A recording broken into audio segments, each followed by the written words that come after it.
¿Qué tal? Buenas noches. Y esta semana el INDEC difundió el índice de desempleo que marcó una suba del 0,3%, que por ahí no es muy grande, pero sí significativa, ¿no? Pasó el índice del 7,2% al 7,5%, lo que marca, como decía, una suba respecto al segundo trimestre, que fue la época que se midió de este año con respecto al del año pasado, ¿no?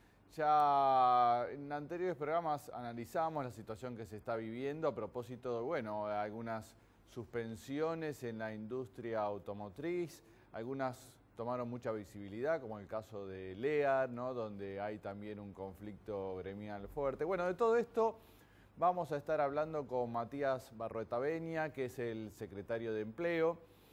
Él nos va a contar, bueno, aparte cuál va a ser la reacción, qué es lo que está haciendo el gobierno para que esta tendencia no se profundice, ¿no? Para el segundo bloque vamos a meternos en los temas de la ciudad porque hemos invitado al legislador porteño Gabriel Fuchs, que es vicepresidente del bloque del Frente para la Victoria en la legislatura. Bueno, con él vamos a comentar lo de que pasó en la sesión de esta semana allí, donde se aprobó algo bastante polémico, que es un instituto para evaluar a los docentes en la ciudad. Así que bueno, vamos a la pausa y ya con nuestro primer invitado.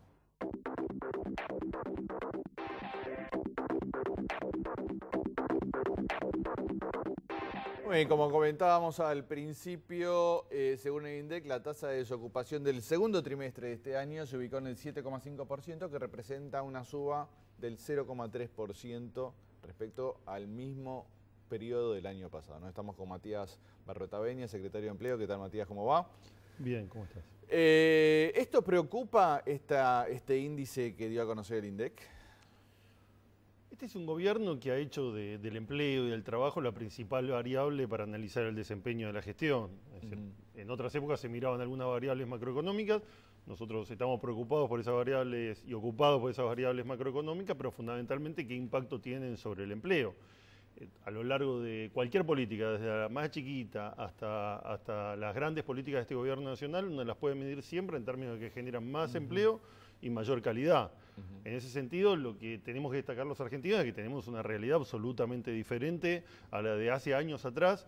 Si uno ve la cantidad de trabajadores registrados activos durante los últimos 5 años de la década del 90, eran alrededor de 5 millones de trabajadores y ahora estamos en 9,5 millones.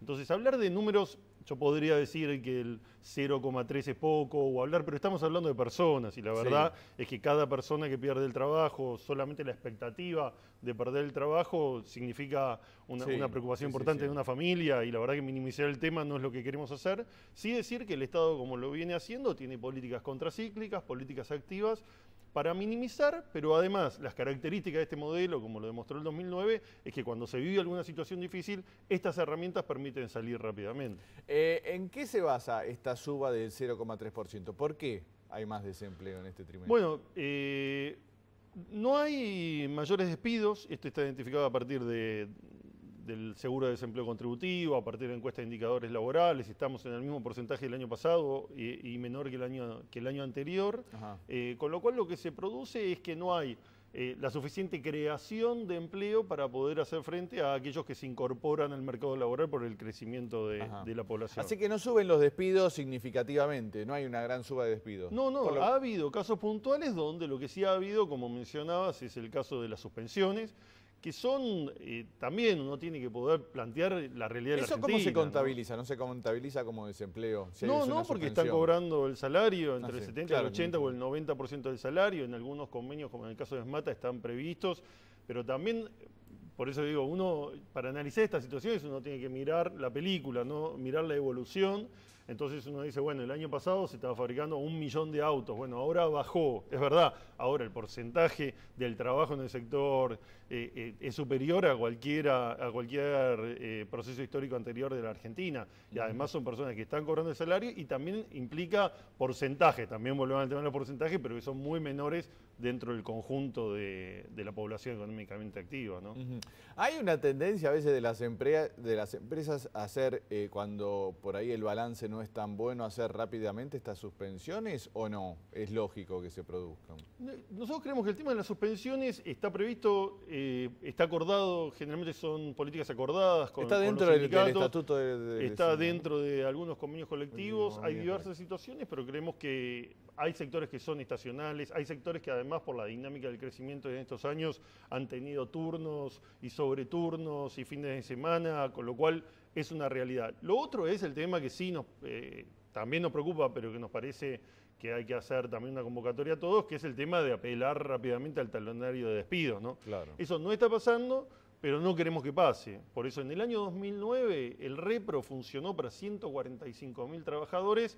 Que ¿El repro es? Explícalo. El repro es una suma de dinero que cuando una empresa tiene alguna dificultad se acerca al Ministerio de Trabajo, el Ministerio de Trabajo evalúa la situación y le transfiere por un plazo de tiempo que puede llegar hasta 1 año directamente al trabajador 2.000 pesos que el empresario descuenta del salario. Ajá. Eso permitió, pensemos que en algunas empresas grandes, si uno suma por la cantidad de trabajadores, que pueden ser cientos, es un presupuesto importante que el Estado financia, eso permitió que 145.000 empleos que estaban en riesgo en el 2009 se mantuvieran. Y no solo no se perdió el empleo, sino que permitió que en el año 2010 y en el año 2011 se pudiera crecer rápidamente, porque eran trabajadores que estaban dentro de la empresa, que el empresario no tuvo que salir a buscar, a capacitar, sino que se pudo crecer rápido. Lo que estamos diciendo ahora es, ojalá no sea necesario, hay 35.000 en este momento, pero el Estado Nacional, la Presidenta, el Ministro, lo que dicen es, acá está el Estado para evitar que se rompa, porque justamente sabemos lo que cuesta generar un empleo nuevo, entonces tenemos herramientas que tienen que ver con eso, que es sostener el empleo. Claro. Otra Claro. que tiene que ver con regularizar, que es la ley que se aprobó, creando un nuevo régimen para las pequeñas, y otras con promover el empleo, que es el proemplear que se anunció el otro día. Claro, la presidenta hace mucho hincapié en el tema de, bueno, en esta situación, bueno, está todavía el tema de los fondos buitres sin resolverse y todas estas cuestiones, no fomentar un ajuste, ¿no? Sino lo contrario, tratar de que la economía no se achique en estas circunstancias. Sí, aquí tenemos siempre la misma discusión. En la Argentina nosotros la venimos viendo, ¿no? Está la idea esa de que hay un mundo que nos ordena, que si hacemos los deberes nos va a ir bien. Esto nosotros la vivimos, ¿no? Primero nos decían que el problema eran las empresas públicas y las regalamos por unos bonos. Después nos decían que el problema era que no había un mercado de capitales, entregamos la seguridad social a un negocio de las FJP con un 30% de comisión y negociados con las acciones. Después nos decían que el problema era que los trabajadores y los jubilados ganaban mucho y se les bajó el salario. Y así siempre. Ahora nos dicen que hay que pagar. Bueno, lo que la presidenta, lo que el ministro de Economía claramente están explicando y están sosteniendo es que hacer esos deberes nos llevan de nuevo a la imposibilidad de que seamos nosotros los que decidamos los destinos de la Argentina, que es producto de la decisión de Néstor Kirchner de haber desendeudado y de haber roto con el fondo. Entonces, en esa decisión está en juego el empleo y están viniendo justamente por esa cuestión, porque hay algunos que, no es verdad que todos estemos interesados por los mismos resultados en la economía.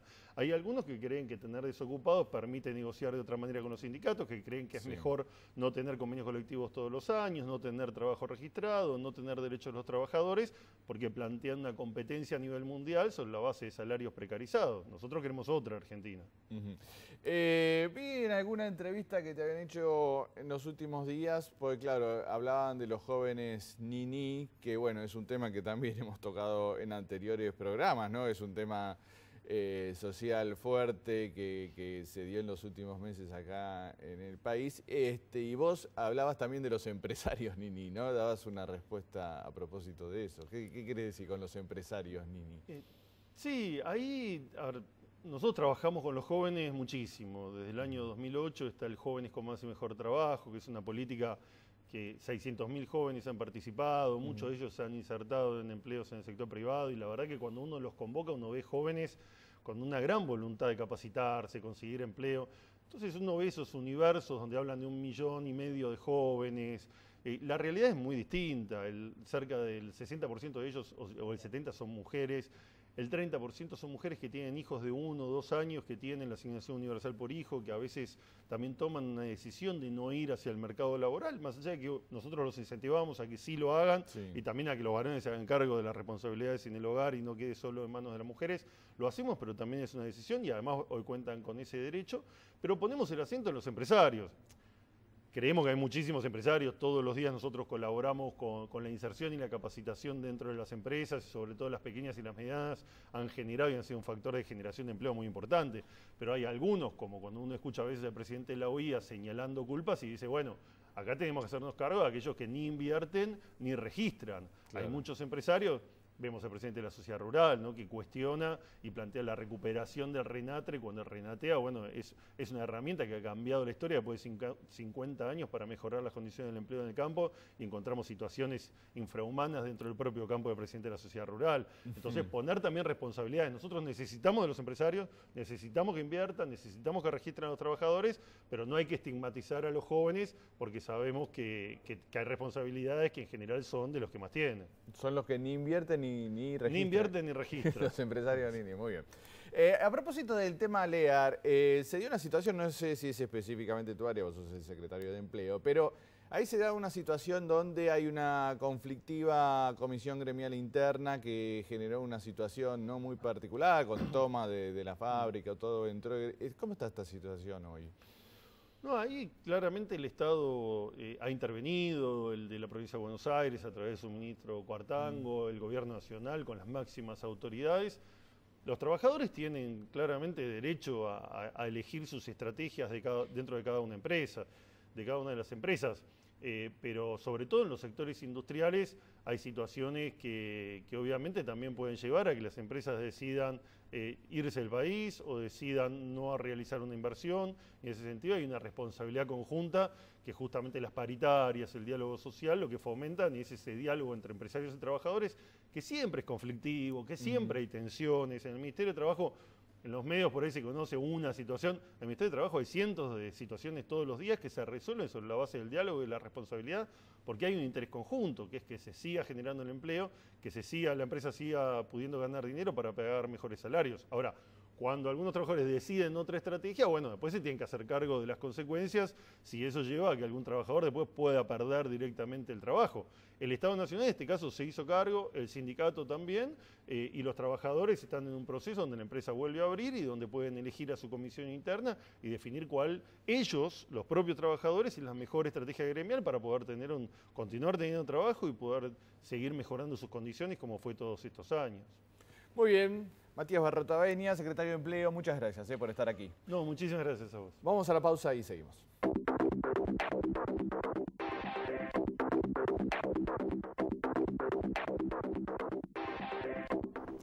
Muy bien, y acá estamos con Gabriel Fuchs, que es vicepresidente del bloque de la legislatura porteña, Frente para la Victoria en la legislatura porteña. Y esta semana hubo una sesión en la que se aprobó con los votos del PRO y de UNEN la unidad de evaluación integral, tiene un nombre largo, de la calidad y equidad educativa, que vendría a ser algo así como una nueva unidad que va a evaluar a los docentes y a todo. Sí, la calidad educativa, digamos, ¿no?, en su conjunto. Nosotros suponemos que el más evaluado va a ser el docente y no todos los otros componentes de la calidad educativa.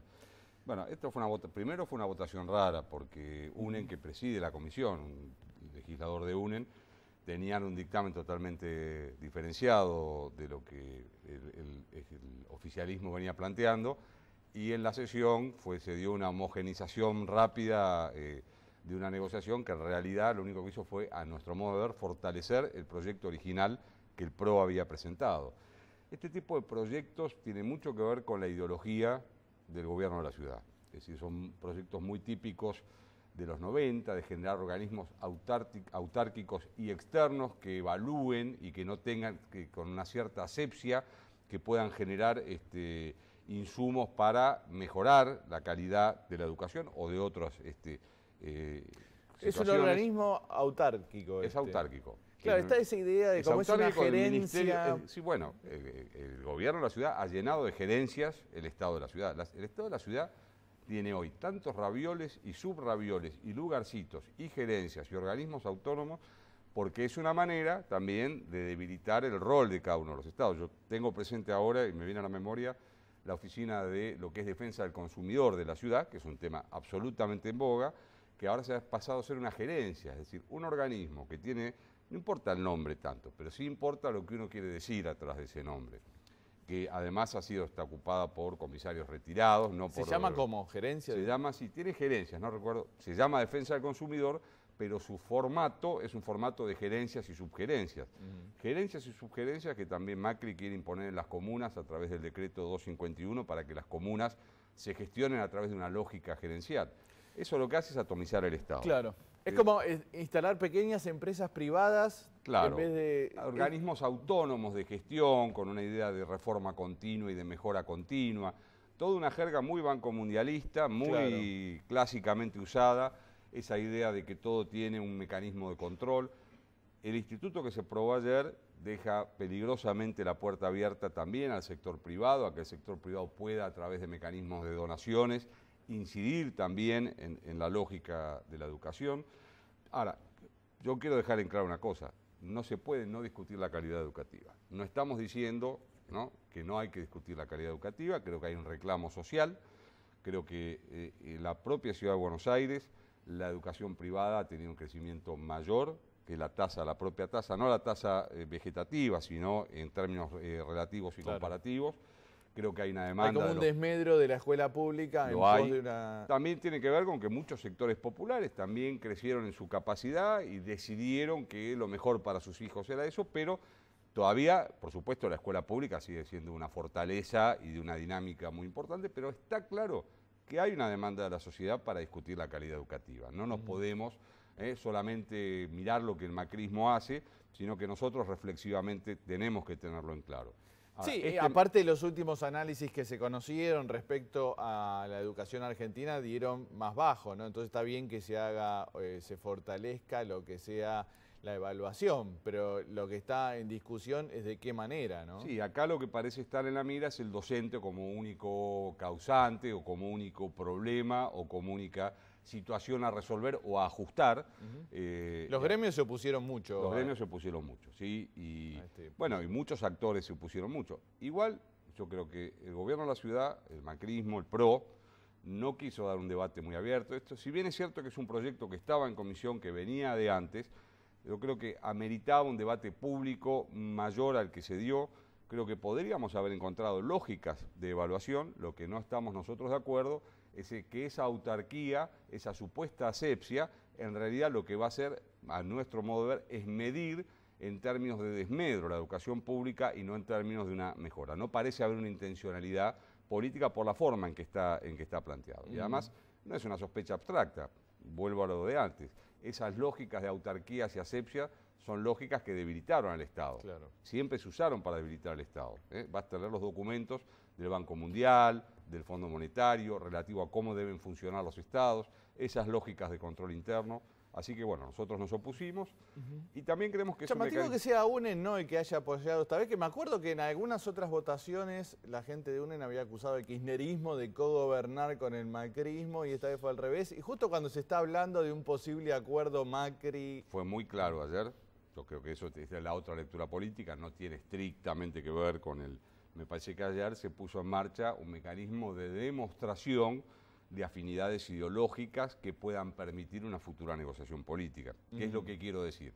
Me parece que ayer forzaron la aproximación de posiciones a efectos de que eso después pueda dar como sustento que no son tantas las diferencias, porque lo que se le reclama y lo que muchos actores internos de UNEN me parece reclaman es coherencia. Y coherencia quiere decir, bueno, una cosa es discutir el poder, si podemos o no ganarle al kirchnerismo en una alianza que vaya desde el radicalismo y bueno, y los sectores internos de UNEN al macrismo. Otra cosa es cómo mostramos a la sociedad una cierta coherencia. Ayer me parece que pusieron una pequeña maquinita a funcionar de intento de demostración de coherencia. A mí me parece que es un intento que en realidad es una claudicación de sectores que venían con posiciones mucho más fuertes de defensa de la educación pública que ayer enmascararon esto en las concesiones que el PRO fue haciendo a lo largo de la propia sesión, que eran una mascarada en realidad, tal como lo definí. ¿Hubo algunos cambios al proyecto? Sí, hubo cambios al proyecto. Bueno, algunos de las que estaban seguramente en el despacho que UNEN había presentado. UNEN preside la Comisión de Educación, un legislador de UNEN, Maximiliano Ferraro. Pero bueno, hay un trasfondo político en esta cuestión. Yo creo que empezó el camino, empezamos a ver en la práctica cómo el macrismo y el sector del radicalismo y UNEN están tejiendo la demostración ante la sociedad de que es posible y que en realidad tienen más acuerdos que diferencias. No creo que lo logren igual y no creo que con una ley... Veremos cómo evoluciona, pero es interesante, ¿no? Seguir esto de cerca. Fuchs, hablando de la lógica de las empresas privadas, esta semana creo que presentaste un proyecto a propósito de Pharmacity, ¿no? De la firma de farmacias ya tan famosa que... Una mega firma, muy importante. Una mega firma, sí, claro. Con mucha presencia en la ciudad de Buenos Aires. ¿Planteando qué cosa? ¿Qué? No, una cosa muy llamativa, y es que Pharmacity hace propaganda en las veredas que están frente a los establecimientos de... Sí, eso lo he notado, sí. Lo hemos notado muchos. Y la ley es estricta. La ley prohíbe absolutamente que exista, lo hemos notado todos, perdón, menos la Agencia de Control del Gobierno de la Ciudad. Ajá. ¿No lo notó la Agencia de Control? No lo notó porque hasta ahora no tenemos ninguna, por eso hemos presentado un pedido de informes. La ley es estricta en el término de que no puede utilizarse esos espacios, que son espacios públicos, que son espacios de todos nosotros, para hacer propaganda. Bueno, Pharmacity decidió, Pharmacity ya fue protagonista de un debate que tenía que ver con los roles de la farmacia y si podían o no articular las ofertas que hubo una ley en esa dirección que el gobierno de la ciudad vetó. Yo no quiero hacer eufemismo con esta cuestión, no es que esto signifique una mega conspiración, sino significa que a veces se es muy blando con actores fuertes de la economía y se es muy duro y se le tapian las puertas a actores muy débiles de la economía. O se cierran centros culturales o se trabaja mostrando una energía por parte de la Agencia de Control Comunal que después no se muestra con algo que es visible, que lo ve como cualquiera para vos que va y para caminando mí, por la para el vereda. caminante que pase por la puerta de cualquiera de estas cadenas. Increíble, ¿no? Porque claro, en la vereda colocan como si fuera parte del mismo local. Así es, como si fuera más las estrellas de Hollywood. Tiene un formato parecido a los de las veredas, donde las estrellas inscriben sus nombres y demás, ¿no? Qué llamativo, sí, es cierto, y yo lo emparento también con otros proyectos como de poner bares en las plazas, ¿no? Hay como distinta ocupación, me da la sensación como una ocupación privada de lugares públicos, ¿no? Sí, bueno, y por suerte fue para atrás, pero también el intento de la Reserva Ecológica de instalar uno de los centros de higiene urbana, por suerte, a tiempo comprendieron de que eso iba a significar una situación de mucha tensión, porque la Ciudad de Buenos Aires hay organizaciones que quizás no son mayoritarias, pero que iban a dar un combate muy fuerte por esas cosas. El tema de los bares en las plazas, como vos mencionás. El tema del espacio público es uno de los debates que yo creo más fuertemente el macrismo se niega a dar, pero que más fuertemente hay que dar en esta etapa, porque en otros temas de obras públicas, yo debo reconocer que algunas cuestiones como el Metrobús, nosotros hemos sido fuertemente opositores en algún momento, pero después la realidad demostró que podía haber un punto medio de análisis.